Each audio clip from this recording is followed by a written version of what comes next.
ఆ రకంగా పెద్దిరెడ్డి మాట మీద పడ్డట్టు అనడం అంటే మాట్లాడుతున్నారు మీరు. నిజంగా మీకు ఆధారాలుంటే మాట్లాడాలన్నా తప్పులేదు. మీరు మీకు ఈరోజు మీకు వై కానీ ప్లస్ కేటగిరీ ఎందుకిచ్చారు? ఆ కోర్ట్ రోజు ఇచ్చిందా?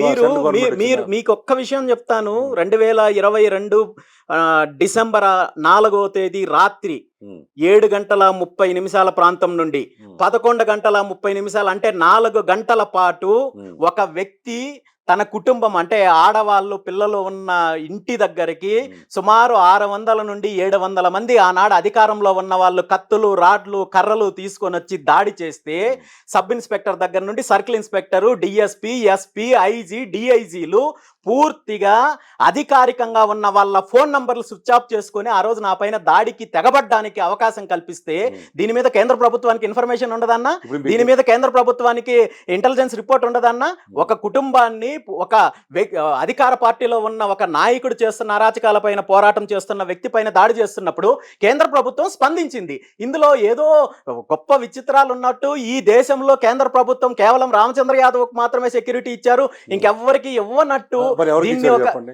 ఈ రాష్ట్రంలో ఆ! చాలా మందికి ప్రతిపక్షంలో ఉన్న ఏది? వాళ్ళకి అఖిలేష్ యాదవ్‌కి సెక్యూరిటీ ఉంది. అదే విధంగా రాహుల్ గాంధీకి సెక్యూరిటీ ఉంది. సోనియా వాళ్ళందరూ గాంధీకి మాజీ సెక్యూరిటీ ఉంది. మాజీ ముఖ్యమంత్రులు, ప్రధానమంత్రి రేస్‌లో ఉన్నోళ్ళు. మీరేమి ఆఫ్టర్ ఆల్ మీరు ఒక కౌన్సిలర్ కూడా కాదు గదా! నేను మీకెందుకిచ్చింది? కౌన్సిలర్ కాకపోయినా ఆనాడు అధికారంలో ఉన్న మీరే అన్నారు. హ్మ్.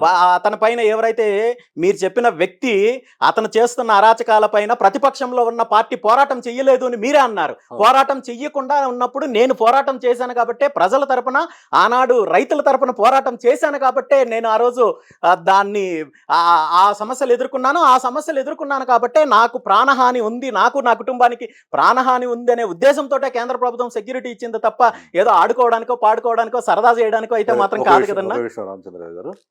కేంద్ర ప్రభుత్వం గుర్తించి వాళ్ళే సెక్యూరిటీ మీకిచ్చారా? మీరు పోయి అడిగారా? లేదు కోర్ట్‌లో ఏసారా? డె నేను నేను హోంమంత్రి గారికి లెటర్ రాసాను. దానిపైన ఆయన నివేదిక తెప్పించుకొని ఆయన సెక్యూరిటీ మరి ఇచ్చారు. ఇప్పుడు ఈ సందర్భంగా హ్మ్. ఈ మొన్న 2 నెలల క్రితం సాక్షాత్తు మాజీ మంత్రి అంబటి రాంబాబు ఇంటి మీద వేల మంది పగలగొట్టి పెట్రోల్ బస్ కూడా ఆఫీస్ కాల్చారు. నేను కూడా ఎళ్లి చూడటం జరిగింది. ఆయన ఇంటర్వ్యూ కూడా చేశా. మరి మాజీ మంత్రి అంత పెద్ద లీడర్‌కి ఇవ్వని సెక్యూరిటీని మీకెట్లిచ్చారని అది కదా డౌటొచ్చేదిప్పుడు. ఆయనకి ఒక వ్యవస్థ ఉంది. ఆయనకు ఒక పార్టీ ఉంది. మీకు వ పార్టీ వ ఉంది నా గదా! నే ఇప్పుడు పార్టీ ఉంది. ఆ! ఆ రోజు నేను ఒంటరిగా పోరాటం చేశాను. హ్మ్. ఆ రోజు నాకు అధికార పార్టీ నుండి దాడులు ఎదుర్కొంటున్నాను. ప్రతిపక్షం నుండి ఎలాగో వాళ్ళు మాట్లాడే పరిస్థితుల్లో లేరు ఆ హ్మ్. రోజు. ఆ రోజు నేను ఒంటరిగా ఇది చేస్తున్నాను కాబట్టే నా పైన మళ్ళీ దాడి చేసే అవకాశం ఉంది. నా పైన మళ్ళీ ప్రాణహాని ఈవెన్ సరే ఇప్పటికి కూడా ఇప్పుడు నాకు ప్రాణహాని ఆ! ఉంది అనేది ఇప్పుడు ఇప్పుడు క్లియర్‌గా రిపోర్ట్స్ ఉన్నాయి. ఒకటండి ఈ 2 పార్టీల వల్ల నాకు ప్రాణహాని ఉండదనేది సెంట్రల్ గవర్నమెంట్‌కి రిపోర్ట్స్ ఉన్నాయి కాబట్టే హ్మ్. నాకు సెక్యూరిటీ ఇచ్చారు తప్ప, హ్మ్. నేనేదో ప్రత్యేకంగా ఏదో బీజేపీకి నేను ప్రత్యేకమైన వ్యక్తిని గాదు. కేంద్ర ప్రభుత్వానికి నేను ప్రత్యేకమైన వ్యక్తిని గాదు. ఇవన్నీ కూడా 100% అపోహలు మాత్రమే. సరే ఒకటి మాత్రం నిజమండి.